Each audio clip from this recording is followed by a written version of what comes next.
नमस्ते। आज है 25 अगस्त और कल जो मैंने यूट्यूब जारी किया था 24 अगस्त को, उसमें एक मैंने प्रॉमिस किया था कि इस हफ्ते मैं एक शानदार स्टॉक आपको दूंगा और वो शानदार स्टॉक है बजाज फिनेंस। बजाज फिनेंस जो इम्पोर्टेंट लेवल है अभी देखने के लिए टारगेट के हिसाब से, तो मेरा प्रश्न ये है, बजाज फिनेंस 4,000 तक अगले 10 दिनों में जा सकता है या नहीं, इसके ऊपर हम थोड़ा सा संशोधन करेंगे टेक्निकली। तो मेरा मानना यह है कि हमें पहले चार्ट्स देखने चाहिए और उसके साथ बातचीत करनी चाहिए। तो चलिए हम चार्ट्स देखते हैं। तो ये है Bajaj finance daily chart long term के।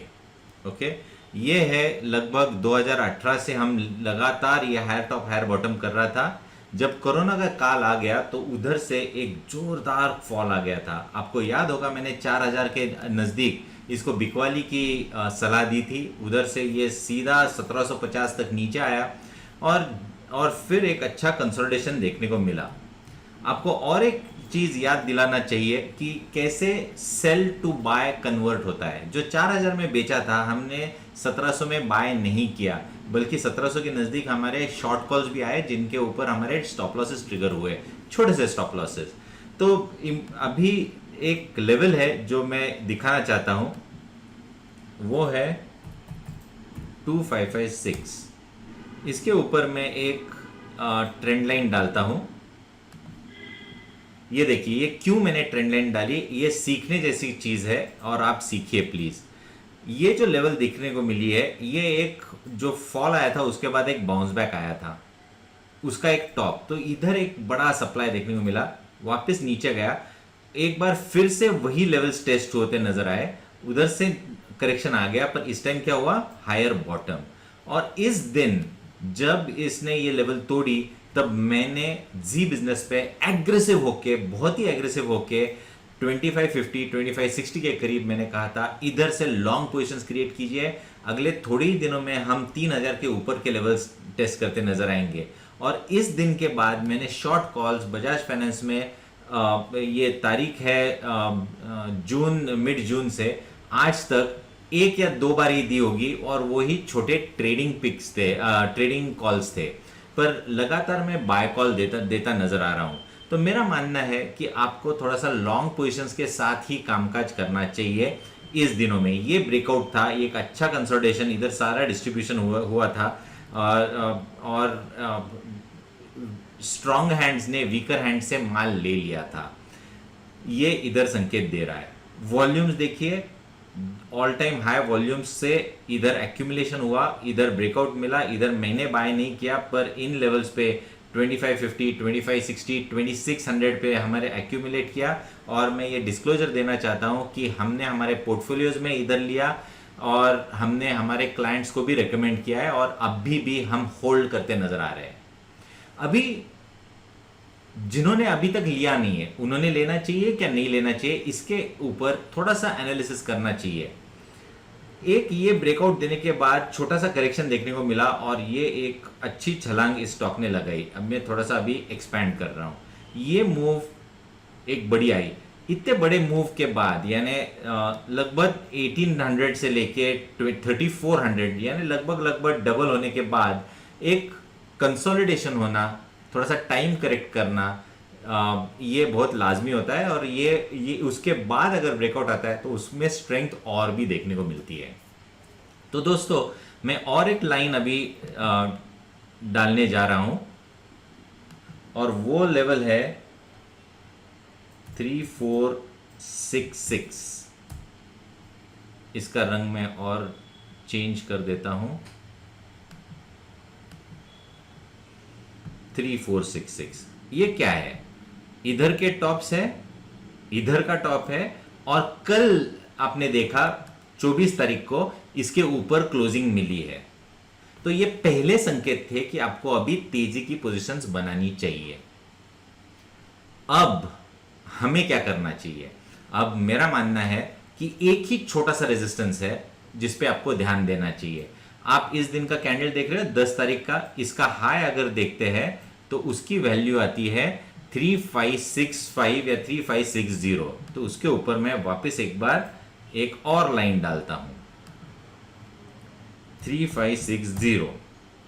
ओके, और इसको मैं अलग कलर देता हूं, 3560। अभी मेरा ये कहना है कि ये पहला कंफर्मेशन है, हम 3560 के ऊपर ट्रेड कर रहे हैं। इसका मतलब है इधर से काफी अपसाइड आपको देखने को मिल जानी चाहिए। अभी ये जो पैटर्न हो रहा है, ये अपमूव, ये कंसोलिडेशन और ये ब्रेकआउट, ये कंटिन्यूएशन पैटर्न कहलाता है टेक्निकली। अलग अलग नाम से कंटिन्यूएशन पैटर्न आते हैं, हम नाम के ऊपर नहीं जाते, पर इधर मैं ये कहना चाहता हूं कि ये जो पैटर्न है ये बहुत ही शानदार है, पावरफुल है, तो इसको मिस नहीं करना चाहिए। मैं लाइव मार्केट्स में आपको ये बता रहा हूं कि ऐसे मूव्स अगर आप गंवाते हो तो एक बड़ी मूव आपके हाथ से निकल जाएगी। मेरा मानना है कि 3500 3570 है करंट मार्केट प्राइस, जैसे मैं बात कर रहा हूं 3570 से लेके 3500 ये एक्यूमुलेशन जोन है। ओके, आपको एक्यूमुलेट करना चाहिए, आप भर भर के क्वांटिटीज ले लो, पर एक ध्यान में आपको समझना चाहिए आपका स्टॉप लॉस। कोई भी ट्रेड 100% गारंटी वाला नहीं होता। आप अगर रिस्क पे ध्यान देते हो तो रिस्क है आपका 3500 के नीचे की क्लोज। अगर आपको 3500 के नीचे की क्लोज मिलती है तो आपको इस स्टॉक से निकल जाना है। यानी आपकी रिस्क कितनी हो गई, 70 रुपए की होगी। अगर आपने 100% क्वांटिटी 3570 के आसपास ली तो आपकी रिस्क 70 रुपए। तो आपको क्वांटिटी कितनी लेनी चाहिए, आपको पहले डिसाइड करना चाहिए आपका रिस्क टेकिंग एबिलिटी कितनी है। अगर आपको रिस्क टेकिंग एबिलिटी समझो फर्ज करो 1 लाख की है, तो 1,70,000 रुपए निकल जाते हैं, तो कितनी क्वांटिटी लेनी चाहिए वो कैलकुलेट करना चाहिए। तो 1 लाख डिवाइडेड बाय 70, इतनी क्वांटिटी आपको लेनी चाहिए। यानी वो क्वांटिटी अगर आप लेते हो और 70 रुपए का नुकसान होता है तो 1 लाख का नुकसान हो जाएगा। अब ये रिस्क के साथ आपको रिवॉर्ड कितने मिलने चाहिए, तो मेरा मानना है कि ये जो पैटर्न है इसका टारगेट आता है 4000 पहला, 4100 दूसरा, जो कि अगले 10 से 15 दिनों में आ जाना चाहिए। अभी मैं वापस आपको ये समझाना चाहता हूं कि ये जब ब्रेकआउट आया था 19 जून को, तब मैंने कहा था 3400 का टारगेट आएगा 15 दिनों में, पर ये शायद थोड़ा सा देरी से आ गया, तो थोड़ा सा टाइम फ्रेम ऊपर नीचे हो सकता है। पर अगर स्टॉप लॉस ट्रिगर नहीं होता है तो मैंने जो कहा है टारगेट 4000 से लेके 4100 अगले 15 दिनों के आसपास आपको देखने को मिलेगा। आपको ये पोजीशन नहीं छोड़नी है, जब 4000 आएगा तो आपको रिव्यू लेना चाहिए। और जिस तरीके से ये ब्रेकआउट है, मेरा मानना है कि मेरा कन्विक्शन है कि ये टारगेट्स बिल्कुल आ जाने चाहिए। पर आपको ये बार बार मैं समझा रहा हूं कि ये रिस्क है, ये समझ के आपकी क्वांटिटी लेनी चाहिए। मैंने 1 लाख का कैलकुलेशन किया, यानी आपका 1 लाख का नहीं होना चाहिए, आपका 10,000 हो सकता है, 5,000 हो सकता है, 25,000 हो सकता है। जितना कोई आपका रिस्क टेकिंग एबिलिटी है उतना लेना चाहिए। तो फर्ज करो आपका अगर इधर से 70 रुपए का रिस्क है तो रिवॉर्ड्स कितने हैं, इधर से लगभग 430 रुपए के रिवॉर्ड्स है। यानी अगर रिस्क टू रिवॉर्ड्स लेते हैं, 70 रुपए के रिस्क लेते हैं, तो आपको 430 रुपए के रिवॉर्ड्स देखने को मिलेंगे। 430 डिवाइडेड बाय 70 अगर करते हैं तो रिस्क टू रिवॉर्ड रेशियो 1:6 के ऊपर आता है, जो कि बहुत ही बेहतरीन है। सिर्फ रिवॉर्ड्स नहीं देखने चाहिए, सिर्फ रिस्क नहीं देखने चाहिए, आपको रिस्क टू रिवॉर्ड रेशियो देखना चाहिए। कोई भी इन्वेस्टर आपको अगर इन्वेस्टमेंट करने की सलाह देता है तो रिस्क टू रिवॉर्ड रेशियो 1:3 होना चाहिए, ये मान के चलता है या सलाह देता है। ये ट्रेड आपको 1:6 का रिस्क टू रिवॉर्ड रेशियो दे रहा है, तो बिल्कुल आप अगर 70 रुपए की रिस्क ले रहे हो तो 70 × 6 इतने रिवॉर्ड्स आपको मिल सकते हैं। पेशेंस रखना चाहिए, आप जितना क्वांटिटी डिफाइन कर सकते हो उतना करना चाहिए।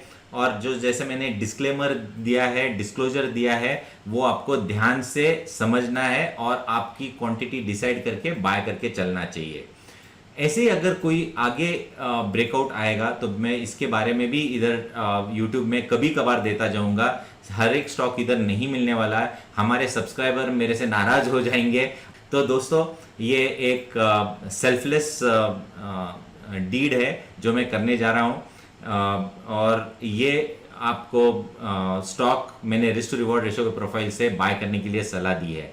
देखिए ऐसे स्टॉक्स अगर आपको मिस नहीं करने हैं तो आपको मेरे YouTube चैनल को सब्सक्राइब करना चाहिए, लाइक करना चाहिए। आपके कमेंट्स मुझे इनकरेज करते हैं, बहुत सारे कमेंट्स आ गए पिछले वीडियोस पे, और ऐसे कमेंट्स से इनकरेजमेंट होके मैं और वीडियोस आपको टेक्निकल एनालिसिस कैसे करना है वो सब मैं आपको बताता जाऊंगा। दूसरी चीज़, आप मुझे प्लीज़ ट्विटर चैनल पे भी फॉलो कीजिएगा। ट्विटर हैंडल, अगर आप ट्विटर पे हो तो सिर्फ आप ट्विटर पे जाइए मोबाइल पे, और ये जो दिख रहा है आपको, ये इधर क्लिक कीजिए, आपको ट्विटर हैंडल मिल जाएगा। इधर टेलीग्राम है, और आपने तो यूट्यूब शायद आप तक सब्सक्राइब किया ही होगा। तो धन्यवाद दोस्तों, जल्दी मिलेंगे। इस शनिवार को वापस एक बार मेरा वीकली अपडेट देते हुए मैं नज़र आऊँगा। और अगर इस हफ्ते में और भी कोई स्टॉक मिलता है जो कि बहुत बेहतरीन है तो मैं ज़रूर आपके पास इस रिकमेंडेशन पे आ जाऊँगा।